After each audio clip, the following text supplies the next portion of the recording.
Hello everyone, ছোট্ট একটি বিষয় নিয়ে আসলাম।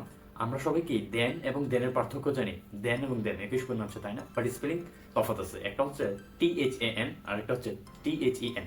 একটা দেন আমরা হচ্ছে ইউজ করি যখন কোনো কিছু তুলনা করবো বা কম্পেয়ার করবো। For example, Shahin is taller than Mohin, মানে শাহিন থেকে মহিন টলার, মানে আমরা দুজনের উচ্চতা পরিমাপ করছি বা তুলনা করছি। আরেকটা হতে পারে যে my phone is better then your watch, তার মানে কি আমরা একটা ফোন থেকে আরেকটা ফোন তুলনা করছি। সুতরাং কোনো কিছু তুলনা করার ক্ষেত্রে আমরা সিম্পলি ইউজ করবো THAN।